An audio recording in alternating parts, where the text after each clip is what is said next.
Meu sonho é que a gente tivesse a mesma vontade que a gente tem para ir votar no domingo do dia 2 de outubro, nos domingos seguintes, para cultuar, adorar o Senhor. Ah, se a gente tivesse essa vontade.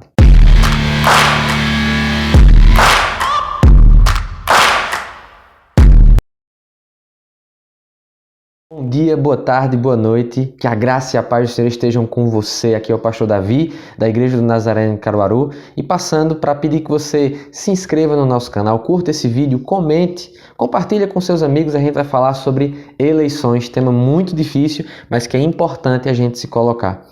A gente tem vivido, meus irmãos, um tempo de muita polarização, um tempo de muito embate, um tempo muito sério e que de fato é decisivo para a nossa nação, e muitas pessoas elas têm se proposto a falar como o cristão ele deveria se colocar. Esse vídeo é uma resposta, então se você conhece alguém que é cristão, já compartilha esse conteúdo, compartilha esse vídeo para outras pessoas, e eu tenho certeza que de alguma forma pode contribuir.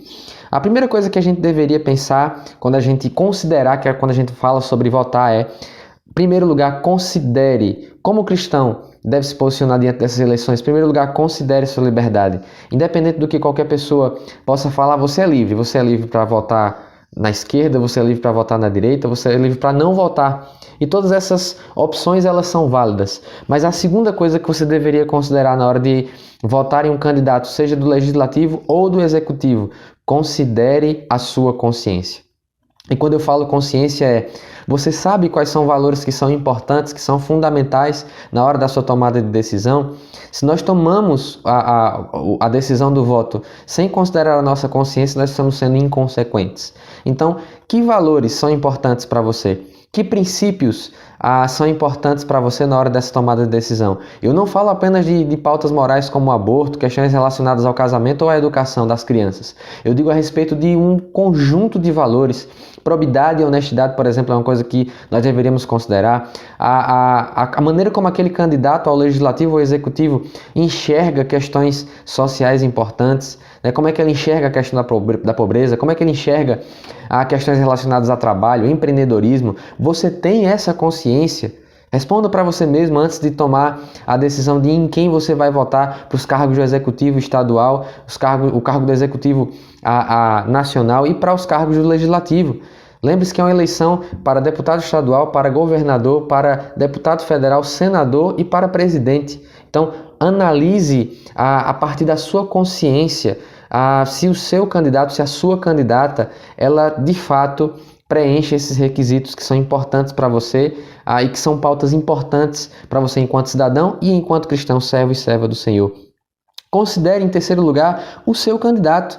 Pesquise o programa de governo. Todo candidato, seja o executivo quanto o candidato do legislativo, ele precisa disponibilizar para a população o seu programa de governo, suas propostas, aquilo que ele tem de visão para o país ou para o governo do estado, aquilo que ele percebe que é importante enquanto integrante do legislativo. Tudo isso precisa ser disponibilizado de acordo com a nossa legislação eleitoral. Então, pesquisa, vê para quem está sendo candidato à reeleição, quais foram as votações anteriores desse candidato ou dessa candidata, quais foram os posicionamentos dele. Seja um pesquisador do seu candidato e ainda dá tempo de fazer isso, estamos na quinta-feira. Em segundo lugar, veja se essa pessoa ela tem compreensão do cargo que ela está pleiteando. Tem gente que está se candidatando para um cargo do legislativo e que está prometendo coisas que só o executivo pode fazer e vice-versa. Falta de conhecimento do cargo. Será que o seu candidato, aquela candidata que você tem em mente agora na hora de votar, será que ele conhece quais são os pressupostos, quais são as funções do cargo público que ela está se candidatando? Isso é muito importante. Observe a partir das propostas, dos programas que o seu candidato ou a sua candidata está apresentando, se ela conhece, se ele conhece o mandato pelo qual ela está se colocando à disposição da população. Em terceiro lugar, em caso de reeleição, pesquise sobre o primeiro mandato ou os mandatos anteriores dessa pessoa. Vou deixar aqui uma recomendação do site Ranking dos Políticos, que mostra ali quais são as votações daqueles deputados ou senadores e vai ranqueando a partir de economia de gastos, a partir de votações que foram realizadas. É um ranking que não é filiado a nenhum partido. Então você pode pesquisar lá, dar uma olhadinha se o seu candidato ou a sua candidata ele está dispondo-se para a reeleição.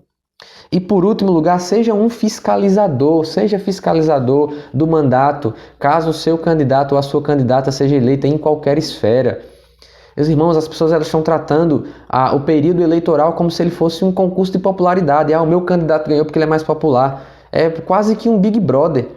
Não pode ser assim. O candidato, a candidata que vai ser eleita, ele está ali para servir a população. E, portanto, a população que o elegeu e você que o elegeu deve cobrar que ela execute aquilo que se comprometeu durante o período da campanha eleitoral. Nós não podemos tratar políticos, nós não podemos tratar candidatos como celebridades. Eles estão ali para servir a população, então somente para isso.